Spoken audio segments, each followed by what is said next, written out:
रहेगा मिलन ये हमारा। मीना कुमारी की जिंदगी के वो आखिरी 8 दिन दुखी होकर कहा था, यही हल है तो मुझे घर पर चैन से मरने दो।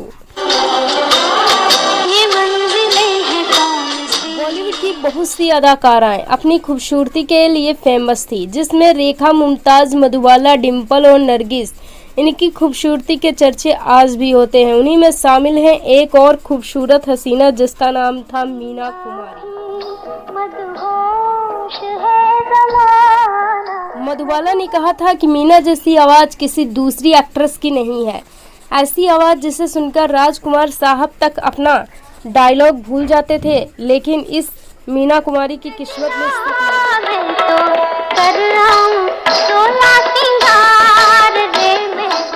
इतने जख्म मिले कि 39 साल की उम्र में वो दुनिया से रुखसत हो गईं।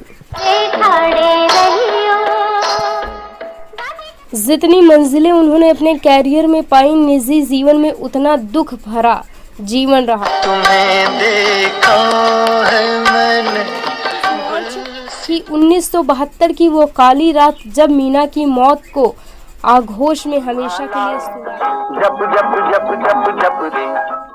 दोस्तों, मीना कुमारी के वो 8 दिन कैसे गुजरे बहुत कम लोग जानते होंगे। आज हम इस वीडियो में आपको वो सब बताएंगे।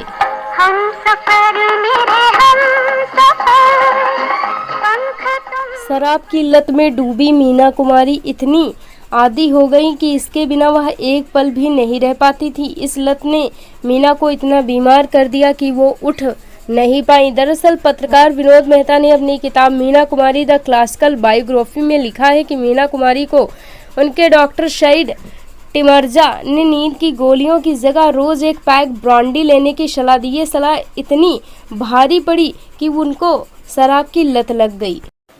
24 मार्च 1972 में मीना अपनी बहनों के साथ फ्लैट में बैठी ताश खेल रही थी। दोनों बहनें अपनी बारी खेलने में समय लगा रही थी, तो मीना ने कहा कि आप दोनों अपनी बारी जब तक खेलोगी जब तक मैं मान नहीं जाती। इतना सुनते ही बड़ी बहन बोली, मुन्ना अगर कोई जाएगा तो सबसे पहले मैं, क्योंकि मीना को प्यार से मुन्ना कहते थे। लेकिन मीना बोली कि तुम नहीं, तुम अपने बच्चे, जिम्मेदारियां हैं तुम्हारी, लेकिन मेरा कोई नहीं। इतना कहकर अपनी बात को वह खत्म कर देती।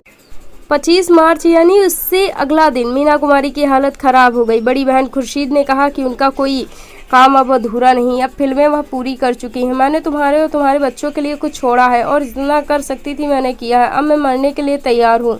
मीना को सांस लेने में तकलीफ हो रही थी। ऑक्सीजन का सिलेंडर उनके कमरे में होता, जिसकी उस रात मीना को जरूरत भी पड़ी। वह दर्द से तड़प रही थी। 27 मार्च को डॉक्टर साहब अपने साथ दूसरे डॉक्टर को लेकर आए। उन्होंने कहा कि मीना को अस्पताल में भर्ती करना होगा, लेकिन मीना कई बार अस्पताल रह चुकी थी। वह दोबारा वह वैसे माहौल में नहीं रहना चाहती थी। मीना ने कहा कि अगर मौत ही हल है तो मैंने क्यों चैन से अपने घर मरूं, लेकिन बहन के बार बार कहने पर वह मीना मान गई। 28 मार्च को अस्पताल में भर्ती कराया गया। मीना ने अपनी बहन को पूछा कि उसके पास कितने पैसे हैं। खुशी ने कहा 100 रुपये। तब मीना ने कहा कि इतने कम पैसे इतने बड़े नरगिस होम में कैसे जाएंगे। तो मीना ने कहा कि निर्माता प्रेम जी ने उनसे कुछ पैसे लेने हैं। उन्होंने कई फिल्मों में काम किया था। प्रेम जी पैसे देने के लिए मान गए। उस दिन आखिरी बार मीना ने कंधी की और अपने बेडरूम की चाबी बहन को दे दी। वह वापस लौटकर नहीं आएगी। मीना जाने लगी तो पीछे मुड़कर अलविदा नज़र से सब कुछ देख गई। आगे उन्होंने लिफ्ट मैन को नमस्ते कहा, लेकिन वो देखकर रोने लगा। मीना के बीमार होने की खबर सब और फैल गई। जैसे ही वो बाहर निकली, साफ सफाई करने वाली जैसे मीना का अक्सर कुछ रुपए दे देती थी, उस दिन मीना ने उन्हें अपना छोटा बैग उसे ही पकड़ा दिया। 29 मार्च खुर्शीद अपने साथ खाना लेकर आई। दूसरी बहन भी आई। मीना ने कहा कि वह जल्द घर आ जाएगी और ताश खेलेगी। 30 मार्च 10 डॉक्टरों ने मीटिंग की और परिवार को बुलाकर कहा कि मीना के बचने की उम्मीद नहीं है। और फिर क्या दोस्तों, अगली सुबह मीना का शरीर सफ़ेद पड़ गया। ऑक्सीजन की पाइप पैर में लगी सुई और एक सुई और लगा दी गई, जिससे मीना के शरीर में जमा गंदगी को बाहर निकाल दिया गया। 2:30 बजे तक मीना की हालत बिगड़ गई और फ्लूइड की जगह खून निकलने लगा। बहन ने आखिरी रस्में करने शुरू कर दी क्योंकि वह सांसें थी। दोपहर बाद 3:24 पर मीना ने आंखें खोली और कमरे में खड़े लोगों को देखा।